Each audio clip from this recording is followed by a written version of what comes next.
Hey, YouTube. Well, this is Max, your listener, and if, I did a podcast about permaculture. So, for those of you who don't know what that is, permaculture is a way of human settlement that is sustainable and regenerative. So, sustainable not meaning that we only want things to be able to be that we don't want to produce the same thing. Permaculture aims to be regenerative, sustainable not in the sense that it would give the globalist control, but in the sense that it would allow humans to continue to exist on planet Earth. Even Stephen Hawking says that in 1,000 years, people won't be able to live on Earth.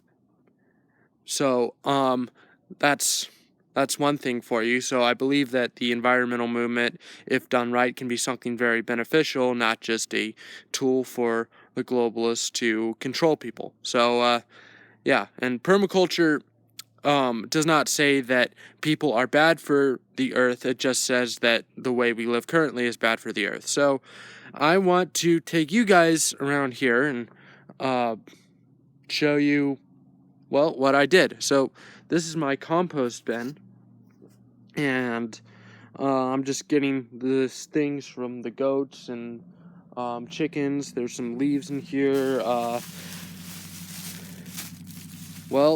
And I just recently put some horse manure in here. And there's some plastic. Don't want that in there. But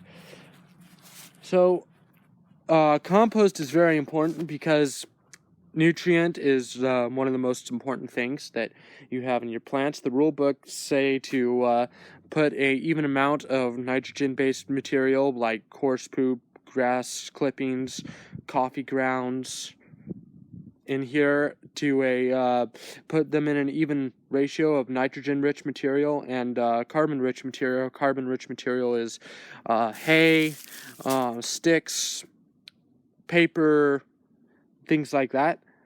But I've also heard that you can heat up the pile because heating it up would kill any grass seeds or germs. I don't know. I'll have to tell you more when I know more about compost. So this is the main thing that I've done with permaculture so far are these swales. So as you can see, a swale is a ditch that you put the bigger side on you put the mound that you're digging, that you throw the dirt out of, on the lower side of your swale. So what I do is I put some tumbleweeds in my swales because they're good mulch and they probably won't blow away because they're in the bottom of my swale.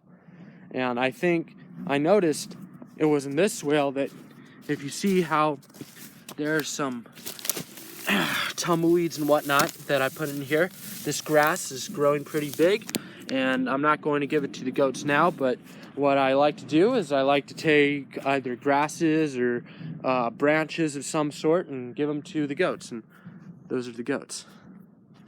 So here are our goaty goats. Oh, by the way, Happy New Year, everybody. I hope you had a good time, and welcome to 2017. So here's Mama Goat, and there's Heather, and I call this goat Anisha. And I put up this fence to keep them out of this redshank forest over here, or this redshank patch, whatever you want to call it, because they have obviously, as you can see, have trimmed it up very well.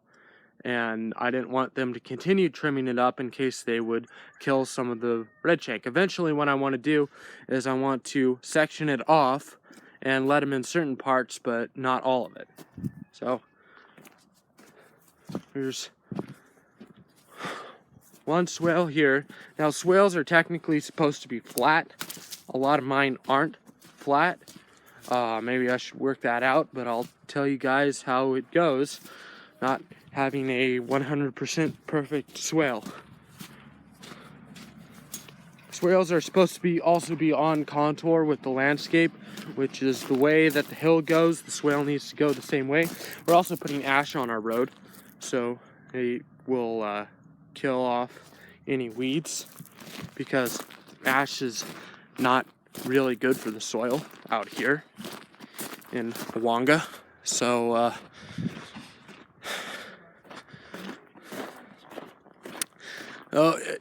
I got a whole bunch of horse manure, and I thought this would be a good idea, putting a whole bunch of horse manure here, but obviously it's not, because there's not that many weeds. So I've been removing it and putting it in the compost, probably because these weeds are getting burnt out because of the high nitrogen, the high amount of nitrogen in the soil, and there's not enough carbon. So this is the other swale on this side, and I did this to see you, Dad. I did this to keep this lilac from hopefully dying. Hopefully it will come back better. And you see, I got some tumbleweeds in there, and everything's doing well so far. And I actually did all these swales this summer, and look how just in the first, not even a year has passed before this thing is ready, and it's already, before I dug this thing, and it's already doing really well. So now this side, I want to eventually raise annuals if I can, and this other side is going to be my perennial side. So when you see it in a bit, you'll notice that there's going to be a whole bunch more swales. So there you go.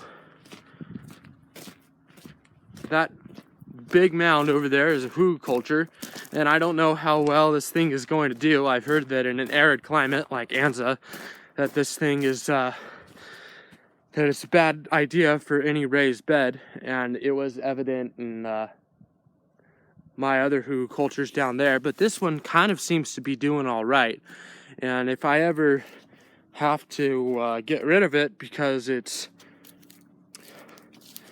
a bad idea, I'll just take it and maybe do a terrace with it. And I already worked hard to get all this dirt and mulch and wood up here, so I might as well leave it up here. Hugelkultur, for those of you who don't know, is just putting wood in the ground and putting stuff on top of it, and it's supposed to sop up a whole bunch of water, and you raise annuals on it. So after this hugelkultur, there's just a whole load of swale. So all these swales up here I've done over the summer, and just look at how green they are, and are not mulched maybe as much as I'd like them to be, but we took down some pine trees over here, so I just would rake all the wood chips or the sticks or whatever, just rake them on top of the swale, and there's a little bit buried, so they may become hugelkultur swales eventually. Here we had a puddle whenever it rains, and these are our dogs, Mickey, Bonnie, and then there's Velvet and Camilla. But here we had a puddle when it would rain, so all the water from the house would come down into this swale, and it would just fill up. So that's the only swale that I've seen fill up in a rain event. Now these swales are all a bit newer, and some of them are a bit more well mulched. I've done these either in November or December. They're not coming in as well as the other ones, but I'm pretty sure soon they'll have a whole bunch of grass and weeds on them, and I can just rip that off and give it to the goats. That's more milk, and eventually we can raise olives. These olives were done before the swales, and we don't have to water them that often, so they're a good tree for the Anza area. They also have stood up all right during frost. Not all areas, but Anza is pretty good for olives, or at least Awanga. I don't know how well they do at higher elevations. So, and just did these swales, and this beauty right here is my oldest swale, Now, for some reason, well, I don't know why there's not as much grasses as there are in some of the others, but well, maybe it had too much nitrogen or something like that, because I put a whole load of horse manure in there, and maybe it burnt out some of the grasses. But the north side is doing well. Also, the south side of most of the swales don't necessarily do as well. These are the former hugelkulturs that weren't doing very well, if you heard the local podcast. But well, I hope they're doing better. I had some compost that I thought was too hot. Now I'm rethinking the way I do compost, but I figured, okay, well, if I have all this nitrogen in this compost, I might as well throw it on these hugelkulturs, which are mostly carbon, and hopefully they'll rot.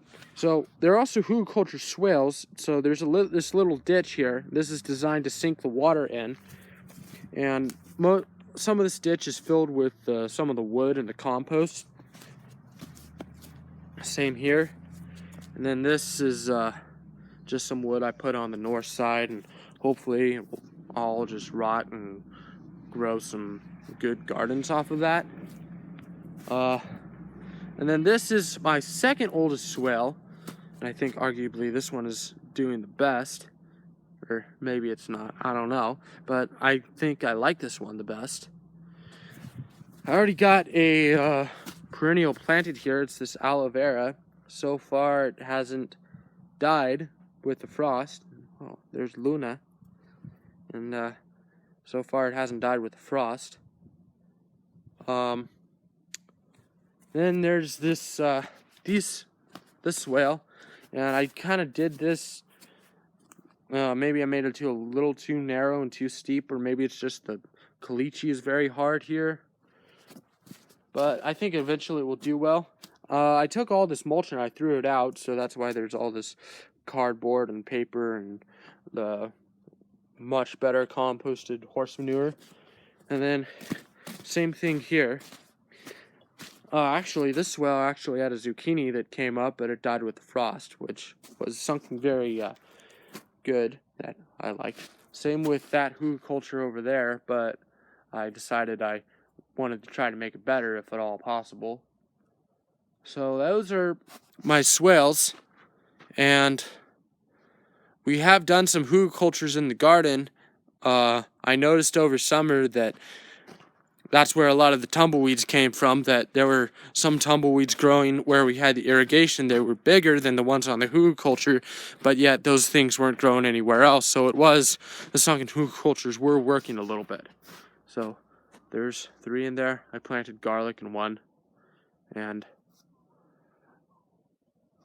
well, I'll have to show you guys more when I do more, but for now that's it. And I hope you enjoyed this video, and like and comment and subscribe. Constructive criticism is always welcome, and bye.